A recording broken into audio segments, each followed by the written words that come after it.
Kan mungkin ada kayak momen-momen tuh Mm-mm. dari awal, mungkin selama 4 bulan ini dari Mbak Jessica, momen paling berkesan tuh apa tuh? Kayak di kelas apa atau karena apa tuh?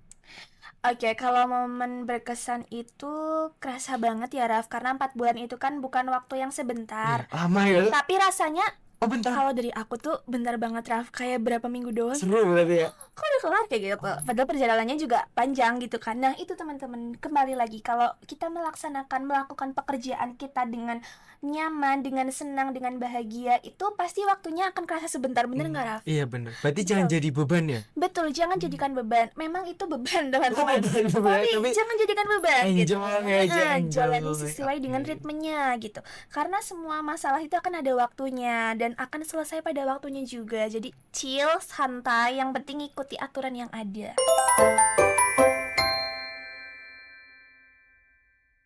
Oke, kembali lagi dengan podcast HMPE dari mahasiswa untuk mahasiswa ekonomi dan hidupnya. Oke, kembali lagi dengan saya Rafli Triawan di sini. Saya mau bakalan podcast nih terkait PPL Talk, yaitu dari kampus ke dunia nyata. Dan kali ini kita kedatangan nih teman-teman semuanya angkatan 2022 yang baru banget menjalani PPL-nya loh. Oke, boleh kenalan dulu nih. Oke Rafli, kenalin teman-teman, nama aku Jessica Nurwanda dari angkatan 2022 Pendidikan Ekonomi. Jadi aku 22, Raflinya 23. Iya. Kita juga udah kenal kok. Iya, udah. Sebelum ini juga udah kenal sebenarnya. Gimana Iya, kabarnya, Mbak? Baik? Alhamdulillah baik. Rafli gimana? Alhamdulillah juga baik nih. Oke. Wah, seneng banget karena bisa ngobrol kali ini, apalagi bahas ya aku sendiri mungkin angkatan 23, buat angkatan PE tiga ini yang tahun depan nih, Mbak. Sebenarnya itu bakal Betul. ikutan PPL juga nih. Sebenarnya itu PPL tuh apa sih, Mbak sebenarnya? Oke, jadi gini Rafli, PPL itu kan adalah salah satu program magang di kampus. Hmm. Kalau kita bahas di pendidikan ekonomi, itu namanya adalah AMSP. Apa itu AMSP? Rafli udah tahu belum? Aduh, belum tahu nih. Mungkin teman-teman juga belum pada tahu nih. Oke, simak baik-baik ya teman-teman. AMSP adalah asistensi mengajar satuan pendidikan yang dimana mahasiswa pendidikan ekonomi itu akan melaksanakan magang ke pendidikan di SMA ataupun MA sederajat. Nah, kalau AMSP itu sendiri dibagi jadi dua teman-teman. Ada AMSP reguler sama AMSP MBKM Turaf. Kalau reguler itu adalah mahasiswa yang menjalani AMSP hanya 6 minggu.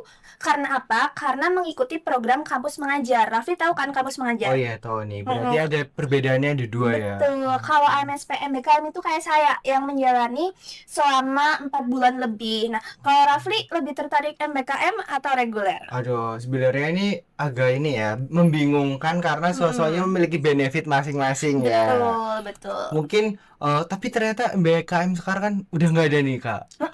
Jadi ya Mm-mm. mungkin ikut yang AMSP ini, yang 4 bulan itu. Betul, jadinya bebas ya, terserah dengan kalian. Mungkin ada yang pengennya ikut KM dan mungkin juga ada yang lebih suka ngajar ke anak SMA langsung gitu. Jadi preferensi masing-masing gitu. Terus menurut saya sendiri Udah itu tetap kenalan mendapatkan lebih benefitnya jauh, masing. terus juga udah dikasih tahu nih dari Mbak Jessica terkait ada dua ternyata perbedaannya Mbak. Karena aku ngeliat nih dari Mbak Jessica juga di media sosial Mbak Jessica nih sebenarnya kayak ternyata kegiatan itu seru-seru. Bisa sih nggak sih Mbak diceritain dulu kayak persiapannya, mungkin dari persiapannya dulu itu apa aja sih syarat-syaratnya atau apa yang harus kita persiapin sebelum kita ikutan AMSP itu? Oke Rafli, aku jawab ya. Jadi teman-teman semua, untuk persiapan AMSP itu ada beberapa tahap, mulai dari yang pertama, kita itu nantinya mengikuti kuliah yang namanya MT. Rafli tahu MT nggak? Apa tuh Mbak? Micro teaching Oh, atau micro pengajaran mikro. teaching. Nah, di mana kita akan mengikuti mata kuliah micro teaching, teman-teman. Nah, itu akan dilaksanakan selama 1 semester penuh dan itu akan kita di sana akan belajar mengajar, tapi bedanya apa? Bedanya adalah kita ngajar teman-teman dulu tuh, teman sebaya. Hmm, Jadi sama-sama kayak mahasiswa. latihan dulu. Betul. Nah, tapi di situ ada dua dosen, Raf. Karena apa?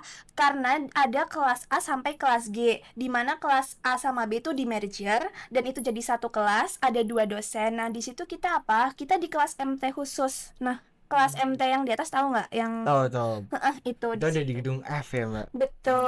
Nah, di situ ruangannya nyaman, terus juga enak buat kita latihan untuk berkomunikasi, latihan kita untuk mengajar nanti ke siswa, dan itu kita ada pembekalan dulu micro teaching itu buat pedoman kita, pegangan kita selama akan menjalani program MSP itu. Lalu yang kedua itu itu teman-teman ada pembekalan AMSP di mana itu dihadiri, kalau kemarin itu dihadiri sama Pak Sobirin, itu yang kepala MGMP Ekonomi Kabupaten Banyumas, kalau nggak salah ya itu. Terus sama dosen-dosen juga, dan ada beberapa cutting yang menjadi perwakilan untuk menyampaikan testimoni tuh gimana sih rasanya mengikuti AMSP. Nah gitu. Terus kalau dari aku sendiri persiapannya yaitu pastinya mental aku disiapin, terus belajar lagi materi-materi dasar ekonomi dari OJK dan lain sebagainya. Lalu juga cara kita berbicara, cara kita berkomunikasi dan mengajar di kelas itu kan gak mudah ya, Rafli ya. Iya Kalau betul. kamu gimana, Raf? Kalau ngajar orang kan pasti latihan dulu kan? Iya kan, Nah, karena harus persiapan materi tadi mungkin, jadi kayak betul. harus persiapin diri juga. Betul. Nah, di situ tiba-tiba ada siswa yang asbun tuh tanyanya di luar Oh, Nurul. Kayak oh kamu jadi kalau kayak tanya di bingung kelas. ya. Iya, Oh, bayangin aja kamu lihat dirimu sendiri nanti. Pasti ada aduh. siswa yang kritis di situ, terus bisa nggak bisa kamu harus jawab gitu kan. Oke, harus tetap profesional menjadi Iya, guru ya. betul. Oke. Pokoknya semaksimal mungkin kita persiapan dulu gitu. Dari aku sih, Raf. Kalau dari Mbak Yesika nih, mungkin kan kayak udah persiapan. Tapi dari Mbak Yesika ini ngerasa takut nggak sebenarnya nih kayak waktu, aduh, ini beneran mau jadi guru nih gitu. Mm-mm. Biasanya cuma presentasi di kelas, Mm-mm. tiba-tiba harus benar-benar berhadapan dengan siswa yang memang ya kita harus memberikan ilmu Mm-mm. kepada mereka. Takut Betul. nggak sih Mbak sebenarnya? Pasti takut. Aku tanya ke kamu, pasti kamu juga deg-degan Aduh, kan, deg-degan Rafli? banget. Betul, Apalagi tahun teman-teman. depan. Iya, semua anak-anak PE terutama dua-dua itu bilang ke aku kayak, ih please aku deg-degan banget, ini gimana kalau aku nggak bisa, terus ini Hmm, gimana kalau anak-anaknya nggak bisa diatur, kalau anak-anaknya kayak gini, terus kalau sekolahnya kayak gini tuh kita gimana gitu. Nah itu teman-teman, kita itu wajar karena kan itu hal baru ya, Raf, jadinya pikiran-pikiran yang belum tentu terjadi itu iya. datang begitu aja, Ada persepsi. ketakutan tersendiri. Betul, heeh. Nah, disitulah yang membuat kita kadang takut, kadang kita cemas, nervous, dan lain sebagainya. Tapi itu wajar, teman-teman. Aku aja yang biasa ngomong di depan, Hmm. kadang nggak grogi, terus pas lagi mau AMSP tuh deg-degannya minta ampun, itu nggak bisa ditolongin ya. Itu benar-benar deg-degan banget. Apalagi, Raf, kamu tahu, yang pas plotting Plotting SMA. SMA. Oh, mau Hmm, di SMA mana? betul. Oh, Itu kayak, please, please, jangan di SMA sini. Tahu kan SMA yang dihindari di aduh. mana?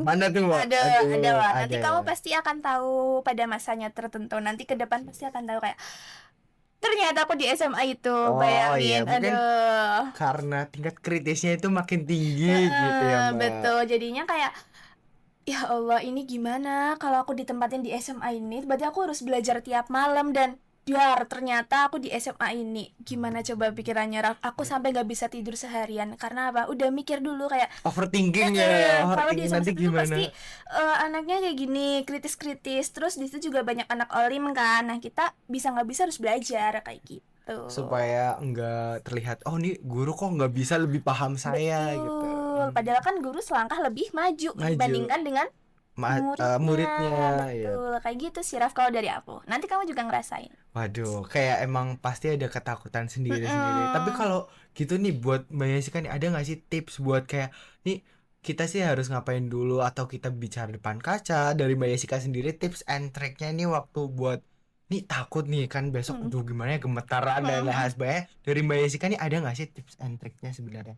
Kalau tips dari aku itu mulai dari, kalau belajar dari kaca itu aku belum pernah ya, Hmm, karena ibaratnya itu kan tipe belajar masing-masing ya. masing-masing Kalau ya. aku itu yang pertama lihat dari YouTube AMSP, bukan AMSP tapi magang pendidikan kakak tingkat angkatan 21 yang sebelumnya. Jadi kamu lihat aja di YouTube itu ada berapa mahasiswa yang mencantumkan link YouTube-nya, dan juga nanti bisa buat pandangan kita ke depan. Oh, jadi Hmm. kayak gini gambaran AMSP atau gambaran magang. Terus yang kedua, kita itu jangan ragu untuk tanya ke kakak tingkat. kamu ngerasain nggak benefitnya kalau apa-apa tanya ke cutting? Iya, jadi kayak lebih tahu, lebih terarah gitu ya. Betul, terus kan setidaknya mereka tahu lebih dulu dibandingkan Iya. kita. Jadinya kayak, "Mbak, tolong dong kasih tahu gimana iya. biar bisa ngadepin siswa-siswa di sini. Terus gimana sih Mbak persiapannya? Gimana sih karakter sekolahnya?" Kayak gitu. Setidaknya itu bisa mengurangi rasa grogi kita, mengurangi rasa nervous kita sebelum nanti terjun pada hari H kayak gitu. Terus juga yang ketiga pastinya belajar mandiri. Terus juga sharing sama teman-teman satu angkatan biar apa? Biar saling menstimulus satu dengan yang lainnya. Oh, Isika itu kalau bicara terlalu cepat misalnya karena kita udah biasa. Biasa presentasi, Dan dengerin, kadang ketemu ya. dan juga kadang orang itu kan nggak bisa menilai diri sendiri, yang bisa itu orang harus lain orang gitu lain, kan. betul. Jadinya perlu teman-teman sebaya untuk mengkoreksi, oh ini Jessica kecepatan, terus metodenya lebih baik yang digital, lebih kritis lagi, yang lebih bagus lagi biar siswanya lebih seru gitu kalau belajar. Nah itu kalau dari aku sih kayak gitu. Oke, berarti kayak pertama kita juga bisa tahu dari cutting-cutting yang udah berpengalaman. Betul. Terus juga mungkin teman-teman di rumah nih bisa tanya ke temennya apa sih kurangnya aku gitu ya. Betul banget. Kayak biar tahu jadi POV-nya itu banyak ya, nggak cuma dari diri sendiri ngerasa oh aku udah oke kok, ternyata kan Iya. mungkin di hadapan orang lain ternyata mungkin ada kekurangan yang Betul. nggak bisa kita lihat gitu. Oke, mungkin aku mau tanya nih Mbak, tadi kan udah terkait kayak takut kayak pasti ada lah ketakutan sebelum kita bakalan ngajar atau AMSP. Nah, mungkin tadi Mbak Yeska juga udah ngasih tips-tips ya, mungkin yang bisa diterapin di teman-teman nih di rumah sebelum ya sesuai gaya belajar masing-masing ya Mbak. Terus mungkin dari aku mau tanya nih, dari kampus sendiri biasanya kan harusnya ada pembekalan sebelum AMSP selain micro teaching tadi tuh yang udah dijelasin Mbak Jessica. Kira-kira apa aja sih Mbak buat pembekalannya? Oke Rafli, betul ya teman-teman. Jadi di dalam sebelum kita menjalankan AMSP MBKM ataupun reguler itu nantinya kita akan mengikuti MT atau micro teaching sebagai kuliah prasyarat. Jadi buat teman-teman yang nggak MT ya nggak boleh buat ikut AMSP teman-teman. Nah, Wajib ya Mbak hukum. betul, kalau bisa nilainya juga bagus ya, biar sebagai pendukung utama juga teman-teman nantinya buat AMSP ke depannya. Terus yang kedua itu pastinya ada pembekalan Rafli. Betul yang tadi Rafli katakan. Nah, pembekalan itu gimana mekanismenya? Yang pertama itu mendatangkan narasumber dari eksternal. Kalau kemarin itu ada dari Ketua MGMP Mata Pelajaran Ekonomi Kabupaten Banyumas kalau nggak salah ya Raf, namanya Pak yang bagian dari SMA Baturaden gitu. Terus yang kedua itu pastinya ada dosen-dosen sesuai dengan bidangnya, ada yang menjelaskan terkait dengan etika guru, lalu pakaian yang harus diterapkan di sana, lalu juga materi-materi yang disampaikan itu apa aja, itu udah ada strukturnya masing-masing. Nah, yang ketiga, kita akan diberikan pedoman modul ataupun pedoman acuan untuk melaksanakan AMSP, teman-teman. Nah, isinya itu apa? Isinya itu sangat-sangat lengkap. Dari kampus itu sudah memfasilitasi dengan lengkap tuh, Raf. Ada di dalamnya itu ada contoh pembuatan modul yang tepat, lalu juga ada nantinya instrumen penilaian di dalam laporan tersebut, lalu juga ada lampiran-lampiran yang mendukung dalam kegiatan AMSP tersebut gitu. Kalau dari kampus sendiri tuh udah semaksimal mungkin udah menyiapkan dengan baik dan juga lengkap terkait dengan pedoman-pedoman yang kita perlukan dalam AMSP itu sendiri. Berarti sebenarnya tuh udah banyak yang dilakukan kampus ya Mbak. Tadi itu kan ada kayak pembekalan dari narasumber eksternal supaya kita tambah paham berarti ya Mbak. Betul. Oke, karena mungkin dari pembekalannya ini udah siap banget nih, terus cara ngelola dirinya udah siap banget. Gimana sih perasaan Mbak Jessica waktu pertama kali masuk kelas tuh? Ada nggak sih kayak ceritain ke kita gitu kayak perasaan waktu pertama kali masuk nih, mungkin kan kayak langsung disorakin atau gimana, itu ada nggak sih experience-nya sendiri? Ada pastinya Raf. Teman-teman tahu nggak sama Rafli? Aku itu masuk kelas dan pertama masuk kelas di kelas yang salah. Waduh, Kayak kenapa tuh? malu banget gitu, kayak kan harusnya di M2, Iya. tapi aku masuknya di M3 tuh. Oh, sama. Karena udah lihat ekspresinya teman-teman kelas tuh kayak, hah, ngapain kayak gitu. Oh, bingung. Karena kan emang belum di briefing kalau ada kakak tingkat, karena ada yang PPL di situ. Nah, terus kayak apa tiba-tiba guru pamongnya, Mbak harusnya nggak di sini, di sebelah gitu. Terus kayak untungnya biasa ya Raf gitu, udah mentalnya udah aman lah ya. Tapi teman-teman aku langsung Ya Allah. semua. Iya. Kan kita perkenalan lebih dari 6 orang karena di ekonomi ada 6 orang. Kalau yang khusus kelas 10 ada 4, terutama aku. Nah, di situ kita untungnya siswanya juga santai, chill gitu. Jadinya kayak kita ya udah ke bawah suasana kayak, Bawa. teman-teman, sorry teman-teman. Terus sepertinya saya udah nggak sabar ketemu kalian gitu. Oh. Sampai salah kelas gitu. Sampai jumpa di Ngeles. kelas berikutnya. Oh, langsung Itu ngeles, basa-basi oke, aja. iya. Betul. Terus itu yang pertama itu langsung salah kelas. Iya, oke. Terus yang kedua teman-teman, kita itu kan di tempat yang baru ya, dan itu benar-benar menghadapi berbagai macam karakter siswa dalam di berbagai latar belakang masing-masing, karakternya masing-masing berbeda-beda. Nah, aku itu ke bagian kelas yang memang udah dibilangin sama guru kalau kelas itu tuh kayak butuh mental yang kuat gitu buat ngajarin mereka gitu. Nah, ternyata teman-teman tahu nggak sih Raf, di situ pertama Gimana? aku masuk itu cowok-cowoknya itu bergedesnya minta ampun gitu. Waduh. Bukan bergedes dalam kata hal yang mereka nakal dan lain sebagainya, cuma ada yang main HP lah, ada yang scroll TikTok, bahkan ada yang tidur dengan nyenyak gitu, kayak aku lagi ngedongin mereka gitu.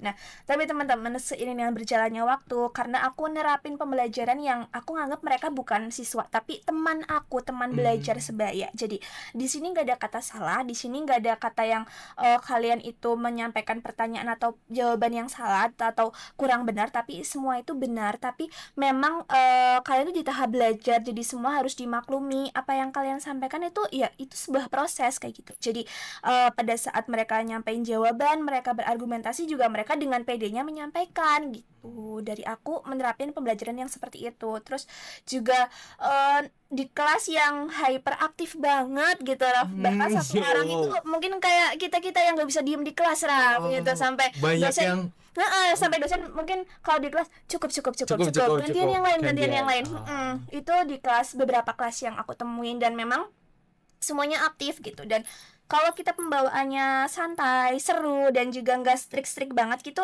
aman lah siswanya. Kalau dari aku sendiri, apalagi mereka kelas 10 masih bisa diatur, kelas 12 juga masih bisa kok. Tuh dari aku ya yang sejauh ini merasakan setelah AMSPMBKM gitu Rafli. berarti emang kayak harus gimana kita nanti ngatur kelasnya ya, Mbak, karena pasti ketemunya unexpected juga ya. Betul. Kayak bisa aja kelasnya itu diem banget, terus Pasti. bisa aja yang berisik banget Itu tadi kayak Mbak pasti. Jessica. Mungkin kayak gimana kita kan kita udah belajar nih, teman-teman semua juga yang pendidikan ekonomi udah belajar ini kayak apa, psikologi pendidikan, terus juga ada desain pendidikan dan lain sebagainya yang sebenarnya nanti berguna banget ternyata ya, Mbak. Iya, betul. Kayak metode-metode pendekatan kepada siswa ya. Oke. Betul, Terus kalau dari Mbak Jessica sendiri nih, kan mungkin udah tadi cara ngatur kelas yang aktif tuh gimana. Terus gimana sih kalau di luar waktu, misal waktu senggang di guru-gurunya, ada nggak sih yang budaya-budaya ternyata tuh, oh jadi guru tuh kayak gini, ada yang unexpected nggak Mbak? Kalau dari kayak misal, oh ternyata jadi guru tuh harus tepat waktu dan lain sebagainya. Oke, jadi kalau dibilang di luar jam pelajaran, menurut aku yang aku amati ya, itu guru itu bisa mengerjakan berbagai tugas selain mengajar gitu. Dan mungkin yang orang-orang itu belum ketahui ya, bahwasanya guru itu bukan hanya ngajar aja di kelas, bukan hanya mengajar di kelas, menyampaikan materi terus nanti mereka pulang, itu enggak ya, tapi masih banyak pekerjaan lain, terutama untuk guru pamong aku sendiri itu kan sebagai wakil kurikulum. Tahu ya kalau wakil kurikulum itu hektiknya minta ampun dah. Iya, ngurusin Itu. ya Mbak. Betul, semua yang ada di pembelajaran dan itu kan diurusin sama beliau gitu. Jadinya aku tuh jadi tahu kayak ternyata jadi guru nggak semudah yang kita bayangkan gitu. Dan pekerjaan administrasi, pekerjaan mengajar, pekerjaan yang melayani siswa mungkin ada masalah, itu merupakan tanggung jawab guru juga. Bahkan ya aku ngerasain nih Raf, jam 9 aku di WA sama siswa. Waduh, kayak udah bukan jam kerja. Bukan kerja. Tapi kan guru 24/7 gitu ya kerjanya, nggak ada selesainya ya, gitu ya. aku aja harus bisa gitu. Betul. Nah, gitu sampai ngerasain kayak, oh jadi ini ya rasanya jadi guru. Weekend itu nggak ada kata weekend, tetap di WA sama siswa. Mbak ini gimana ya, saya nggak bisa gini, tolong diajarin boleh. Terus gurunya harus jawab nggak boleh. Ya nggak mungkin ya. Boleh, tunggu ya sebentar. Nah gitu, jadi kerjaan guru tuh ternyata nggak semudah yang kita bayangkan kayak gitu. Apalagi kalau kelasnya tadi yang hyperaktif itu ya. Itu butuh mental yang sangat-sangat siap gitu ya. Untung Gitu. ketemunya juga hyperactive juga gitu. Aduh, ini pokoknya kelasnya hyper, kita harus ngikutin mereka gitu. Iya. Jangan udah kelasnya hyper kita gitu nggak Iya. bisa. Nanti jadi kayak "Ih, ini nggak asik nih gurunya gitu Jadi ya. nggak disegani sama siswa gitu. Pokoknya kita harus juga ngatur diri kita juga ya, Betul. gimana nantinya apa ya, dilihat oleh siswa juga. Kalau di sana berarti dipanggilnya ini ibu atau mbak nih? Ibu Yesika atau mbak Yesika nih? Kira-kira apa? Aduh apa ya, belum nyoba nih. Kalau di sana itu tidak dituntut untuk memanggil Bu.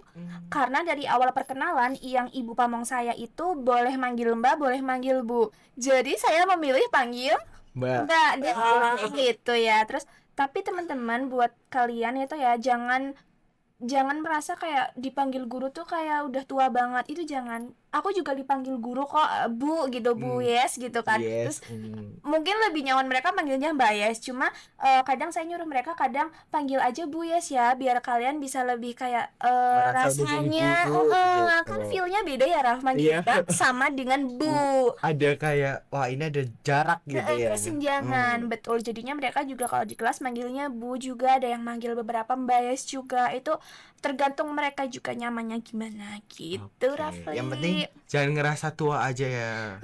Betul. Karena kan Nanti kita lagi latihan. tahap pelatihan di sekolah. Nanti kamu panggilnya Pak Rafli. Aduh, agak Enggak, wow ya santai aja, ternyata. santai aja. Terus tadi kan mungkin ada kayak momen-momen tuh dari awal, mungkin selama 4 bulan ini dari Mbak Jessica, momen paling berkesan tuh apa tuh? Kayak di kelas apa atau karena apa tuh? Oke, kalau momen berkesan itu kerasa banget ya Raf, karena 4 bulan itu kan bukan waktu yang sebentar. Lama ya? Tapi rasanya Oh bentar, kalau dari aku tuh bentar banget Raf, kayak berapa minggu doang. seru berarti ya? Kok udah kelar kayak gitu. Padahal perjalanannya juga panjang gitu kan. Nah itu teman-teman, kembali lagi kalau kita melakukan pekerjaan kita dengan nyaman, dengan senang, dengan bahagia, itu pasti waktunya akan kerasa sebentar, bener nggak Raf? Iya bener, berarti jangan jadi beban ya? Betul, jangan jadikan beban. Memang itu beban teman-teman, beban, tapi jangan jadikan beban gitu. enjoy aja, Jalani enjoy. sesuai dengan Oke. ritmenya gitu. Karena semua masalah itu akan ada waktunya dan akan selesai pada waktunya juga. Jadi chill, santai, yang penting ikuti aturan yang ada.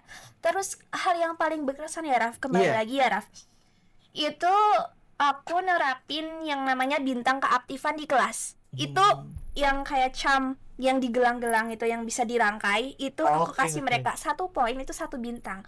Nah, barang siapa siswa yang menjawab 1 pertanyaan, memberikan pertanyaan juga, itu dapat 1 masing-masing. Nah, ternyata satu kelas itu tuh dengan excitednya mereka itu menerima dengan metode yang aku terapin. Setiap hari aku masuk, mereka itu kayak udah nyambut, ya aku udah mau siap mau dapetin bintang keaktifan itu. Oh, Itu jadi yang paling penyemangat juga bagi betul. mereka, memotivasi ya ternyata Iya, hal-hal betul, kecil Rafli. juga penting gitu ya. Terus juga aku niru dari beberapa dosen yang PE ya di sini ya, kalau yang paling banyak itu akan free Oh, free UTS, tapi kan aku belum berani untuk free UTS, jadinya untuk free ulangan harian dulu gitu, karena kan aku belum mempunyai tanggung jawab besar untuk free UTS, tapi Iya. diterima di SMA tersebut gitu.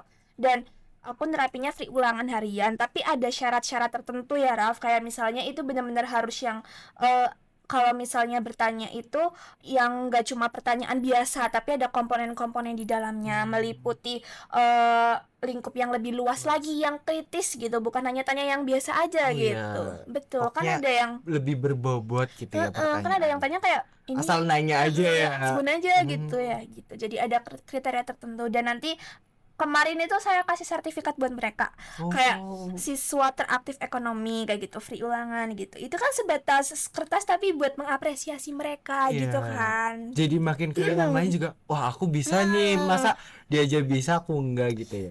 Terus juga kemarin tuh sempet nulis pesan kesan terus evaluasi buat aku kan di selembar kertas, terus mereka kayak pesan kesannya itu ini salah satunya ya, kayak terima kasih Mbak udah ngajarin kita, udah anggap kita bukan hanya sebatas murid tapi teman sebaya untuk belajar kayak gitu, dan gak pernah bilang ini gak benar, tapi kalian semua itu benar, cuma lagi di tahap belajar, jadi kita ya harus kita harus memaklumi apa argumentasi yang teman kita sampaikan gitu. dan metodenya yang udah bagus, terus evaluasinya itu Raf, Apa tuh?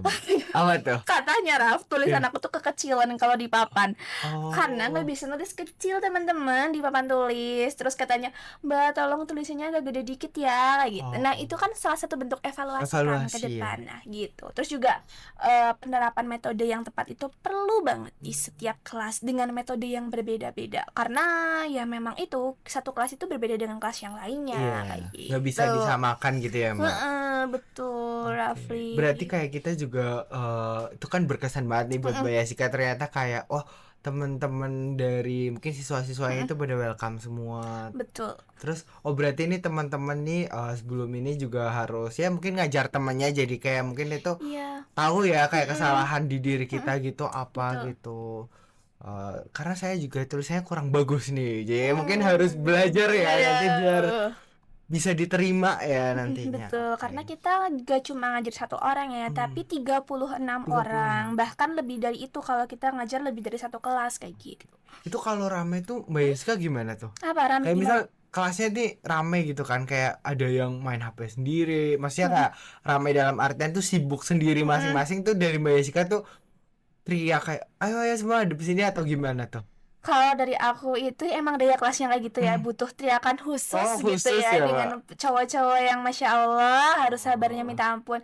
Aku cuma bilang kayak gini, Mas, 5 menit tolong perhatikan saya sebentar. Nanti oh, habis itu terserah kalian, karena biar dengerin instruksi gitu loh, instruksi mau tugas apa gitu. Setidaknya kalian terserah nanti habis ini gitu. Karena kan setidaknya mereka udah paham kan mekanisme pembelajarannya. iya. Terus mereka ya udah nutup semua HP-nya.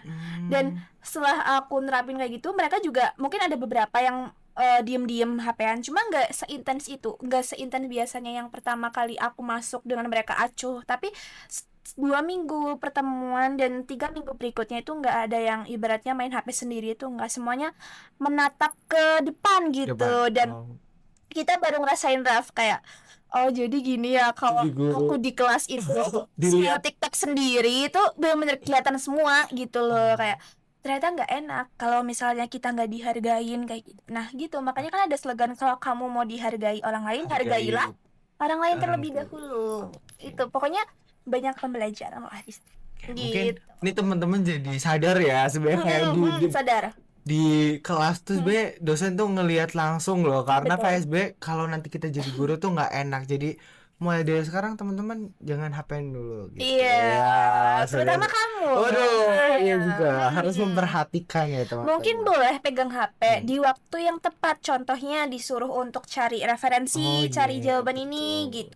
Dan kalau aku nyuruh mereka main HP sih, enggak, buka HP. Buka Maksudnya HP. buka HP pun mereka nanti pas jawab itu kalau bisa improvisasi gitu. Kalau improve dapat 2 poin, kalau yang pegang HP ya 1 poin kayak gitu. Nah, dan mereka berusaha buat improve dengan bahasa mereka, dan itu ya tergantung kita sendiri pengajarnya gimana kayak gitu. Karena menurut aku tadi tuh Mbak Yeska lebih ke menghargai semua, mengapresiasi apa yang dilakukan siswa itu sebenarnya penting banget ya. Iya, Ternyata betul. menumbuhkan motivasi dari siswa itu sendiri. Oke. Iya betul, dari hal kecil Raf, Iya. kita udah dihargai sama orang. Terus ibaratnya orang yang introvert itu ditepuk tangan aja, Iya. mereka udah kayak, ya Allah aku seneng banget hari Oh ini. iya, Kayak, jadi padahal besok mau ini lagi gitu. besok ke kelas ini aku mau ngomong lagi mau tanya lagi walaupun pertanyaan aku mungkin masih kurang, tapi Iya. setidaknya mereka udah diapresiasi gitu. Dan itu buat perbaikan juga nilai-nilai itu masih aku belajar juga dari orang lain, dari guru-guru dan lain sebagainya. Dan itu merupakan penghargaan buat mereka yang mungkin introvert, yang jarang berbicara, buat mereka bisa terbangun dari rasa takut mereka kayak gitu. Mungkin di kelas dulu, nanti baru di sekolah. Nah, dan berikutnya kayak gitu kan. Kayak karena itu kan belajar dari pengalaman nih. Mungkin teman-teman betul. juga bisa dicontoh nih. Mungkin ya kita serap di podcast ini, serap baik-baiknya. Iya, Kita betul. ikutin tuh kayak misal trik and stripnya dari Mbak Yesika. Terus kan nih udah dari tadi kayak kelihatan seneng banget nih Mbak. Kalau boleh jujur, berarti mikir ulang nggak buat jadi guru setelah AMSP ini gitu? Atau malah semakin oh kayaknya tujuannya emang guru deh gitu. Jadi optimis menjadi guru gitu Oh, ya. iya. Semakin itu semakin jadi mantep atau enggak gitu Iya, tentang gitu. MSP gitu. Kalau ditanya ya Raf gitu, dari dari dulu kan cita-citaku pengen jadi guru ya. Hmm, Cuma karena melihat kenyataan di sekarang ini, kamu oke. tahu kan, Iya. kalau sekarang itu guru gimana gitu. Padahal Oke. dengan administrasi yang banyak dan tugas yang Hmm, banyak, kok guru bisa dipandang sebelah mata sama pemerintah dan dengan mekanisme yang semakin ribet dan kayak gitu lah. Nah, kayak setelah MSP ini aku ngerasa kayak ternyata jadi guru nggak semenyeramkan yang dibayangkan gitu. Ternyata jadi guru kayak semua orang itu emang punya pekerjaan, tapi profesi seorang guru itu tidak bisa semua orang itu lakukan lakukan gitu. gitu ya. Jadi kamu harus bersyukur lah, kamu di PE itu jadi calon guru, kamu udah dibekali profesi-profesi mulai dari etika guru, mata kuliah keguruan itu kayak itu udah privilege lebih dari kamu karena kamu bisa dapat materi yang mungkin belum didapetin sama orang lain dan kamu bisa belajar lebih banyak terkait dengan karakter anak, bagaimana cara mengatur kondisi anak, berbagai karakter siswa, dan mengkondisikan kelas yang ramai, yang hyperaktif, bahkan yang pendiam. Kamu bisa itu kayak kebanggaan diri kamu sendiri. Walaupun teman-teman mungkin dari kalian, aku yakin pasti kalian banyak sekali yang belum Krisis identitas gitu, mau jadi guru atau enggak gitu terus ya. kayak dibilang jurusan apa? Pendidikan ekonomi. Oh, Jadi jadi guru. Nanti dulu ya, iya, pasti kayak iya, gitu kan. Bang. Tapi nggak apa-apa teman-teman, jalanin dulu sesuai dengan ritmenya masing-masing tentang takdir kita bekerjaan, mau jadi guru, mau jadi entrepreneur, mau jadi dosen, itu ngikutin diri kita Iya, aja. nanti. Selama kita masih di dalam passion kita, itu ikutin aja dan jangan sampai kita defend sama yang namanya lingkungan tersebut yang sedang kita jalankan karena itu nggak baik. Lebih baik kalian ngikutin alurnya. Nanti tentang pekerjaan kita mau jadi guru atau jadi apapun itu semua pasti hal yang baik kayak gitu dari aku. Oke, berarti intinya tuh kayak juga Mbak Jessica tuh kayak udah makin ternyata emang jadi guru itu oke lah dibandingkan sebelum AMSP. Ternyata kayak kita terjun langsung tuh dapat pengalaman-pengalaman yang mungkin berkesan tadi tuh. Betul. Ternyata jadi guru juga seru. Ternyata kayak kita diapresiasi juga sama anak-anaknya. Ternyata kita ngajarnya bagus ya gitu. Mungkin teman-teman nih yang masih takut nanti bisa ngajar atau enggak, sebenarnya ya persiapannya harus lebih dalam ya Mbak. Betul, betul, Kalau betul. Mbak Jessica tuh penguasaan materi sebelum waktu ngajar tuh berarti dari malam tuh dibaca benar-benar atau gimana Mbak? Atau seminggu sebelumnya? Kalau penguasaan materi, jujur aku bukan anak yang ambis banget Hmm. ya, biasa aja gitu. Kalau penguasaan materi, aku biasanya belajar 1 hari sebelum itu atau malamnya Hmm. gitu. Karena kan itu materi-materi yang udah kita dapetin, Raf. Contohnya kayak OJK, pasar modal, leasing itu jenis pasar modal, terus nanti juga ada akuntansi dan itu merupakan hal yang udah kita pelajarin kan sebelumnya. Walaupun mungkin akuntansi kita masih belum expert Iya. dibandingkan dengan orang yang udah bidangnya Paham ya gitu. bidangnya Itu akuntansi udah ya. masalah teman-teman, santai aja gitu. Mereka juga tahap belajar. Anggap aja kita sama-sama belajar kayak mereka. Belajar Jangan bersama gitu ya. betul. Bahkan kalau ada anak-anak yang tanya kritis tuh, Raf, Hmm? dan aku nggak bisa jawab, kamu tahu aku bilang apa? Gimana Mbak? Teman-teman, karena saya juga di sini tahap belajar, kita cari yuk bareng-bareng di misalnya di Google Scholar atau di Google yang biasa Chrome dan lain sebagainya, dan mereka kayak oke Mbak kayak gitu, coba siapa yang bisa jawab duluan, menyampaikan argumentasi duluan, kalian sampaikan di kelas. Dan ternyata itu efektif. Biar apa coba? Satu, aku nggak malu banget gitu kan nggak bisa Oke, jawab gitu. itu. Yang kedua, mereka juga bisa menjawab pertanyaan dari teman-teman yang lain gitu, jadi lebih terbuka. Bukan aku yang nggak bisa, tapi mempersilahkan kesempatan kepada teman-teman yang lain untuk menjawab gitu. Jadi Sesuai mereka analogi kayak mereka gitu ya Mbak. dilibatkan dalam kelas kan seru kan, seneng gitu kan. Jadinya kayak dianggap nih jadi seru ya. Betul kayak gitu. Dan itu merupakan tips dari aku ya teman-teman. Walaupun kita ngerasa kayak ini pasti bakal ada siswa yang tanyanya di luar Nol itu gitu. pasti. Iya. Apalagi di SMA 1, SMA 2 dan SMA yang lainnya pasti ada gitu orang-orang yang kritis. Dan mungkin kita bagian dari itu gitu. Kayaknya dosen itu ngerasain kita gitu ya. Iya. Nah, tapi nggak masalah. Kita cari solusinya sama-sama. Yang penting apa? Satu, Raf. Jangan kelihatan kita nggak bisa. Oke, Kayak harus kayak percaya diri, confidence-nya itu harus dapat gitu ya. betul. Jangan sampai kita bilang, maaf ya teman-teman, kita juga nggak tahu jawabannya. Itu nggak boleh bilang nggak tahu, tapi kita cari yuk sama-sama kayak gitu, karena kita di sini sama-sama belajar. Jangan bilang nggak bisa gitu, nanti siswanya kayak, lah ngapain ngajar di sini kalau nggak bisa Bisa, gitu iya. kan. Nggak boleh seperti itu. Malah nanti diremehkan gitu ya. Iya betul, diremehkan sama siswa-siswa. Siswa-siswanya Jangan sampai, ya, jangan jangan sampai. sampai. Pokoknya mungkin itu buat teman-teman nih bisa jadi tips juga ya dari Mbak Yesika buat teman-teman nantinya misalkan memang penguasaan materinya belum oke, tapi ya kita tetap mempersiapkan dulu. Betul, Cuma memang pastinya. kalau ternyata ada yang unexpected itu bisa mungkin tadi tuh kayak ada ya trik-trik sedikit gitu. Terus Betul. eh kalau ini nih Mbak, mungkin eh kalau misalkan ini kan udah kelar ya MSP, kira-kira dari Mbak sendiri pengen ngulang gak sih sebenarnya kayak MSP lagi atau kegiatan ngajar lagi gitu? Sebenarnya kalau pengen ngulang, dikatain ngulang tuh pengen ya, karena ternyata seru gitu Seru loh. Kayak ya. 4 bulan tuh waktu yang ternyata singkat kalau di aku sendiri ya, karena dinikmati mungkin ya, kalau 4 bulan dinikmati tuh pastinya kayak kerasa singkat. Dan sama mereka tuh kita udah anggap teman, jadinya kayak nggak ada pressure di diri kita untuk aku harus bisa ini, aku harus bisa itu, tapi kita sama-sama belajar. Teman-teman tekankan lagi, sama-sama belajar. Tahap pendewasaan itu di SMA itu untuk magang itu kita belajar sama-sama, jangan ke pressure kita harus bisa ini bisa itu, tapi yang penting kita udah berusaha dulu. Dan yang pengen aku ulang itu sebenarnya nggak ada. Oh, oke. Tapi pengen ketemu sama mereka juga gitu, karena Ketemu sama yang eh, siswa-siswa waktu itu diajarin Mbak. betul. Terus juga siswa yang diajar itu enak-enak banget anaknya. Kalau kita emang treatment ke mereka juga seru, dengan enak dan dengan chill, santai gitu. Dan masa-masa sama mereka yang mereka ketawa-ketawa bareng sama temannya, dan aku bisa dilibatin dengan canda tawanya mereka gitu, dan mainan-mainan bareng gitu. Itu yang aku ingin diulang lagi, tapi karena memang habis ini ada agenda lagi Agenda ya, lagi. dan KKN kan. Ya. Nah, jadinya kayak ya udah, semua orang itu akan ada masanya dan semua masa akan ada orangnya, betul. Oke. Dan gitu. Dan juga pengen ngulang kayak bareng teman-teman yang prodi PJKR yang Penjas sama Base Indonesia itu seru banget, karena kita setiap kali kosong kita main Uno, guys. Oke. Kita nggak tegang-tegang banget, bu guru tapi guru Gen Z gitu. Oh, Jadinya guru masih Gen Z. gas. Santai-santai ternyata. Berarti tuh nggak cuma PE ya Mbak di sekolah itu?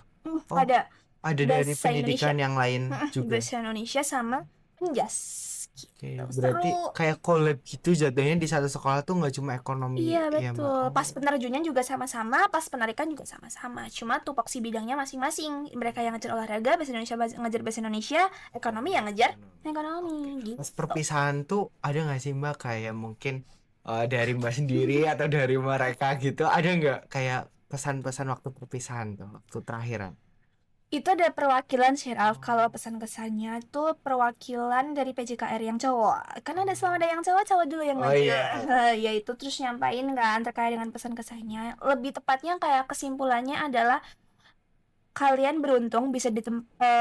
beruntung bisa ditempatin di SMA 1, apalagi sekolah unggulan, dan gak semua orang merasakan privilege yang kita dapetin. Mungkin dari awal aku nangis karena keterima di SMA 1, nanti gimana gitu. Overthinkingnya masih ada Masih gitu. ada, tetap masih ada. Ternyata setelah kita jalani, oh ternyata SMA 1 kayak gini. Aku beruntung bisa di sini, tempat belajarnya sangat luas.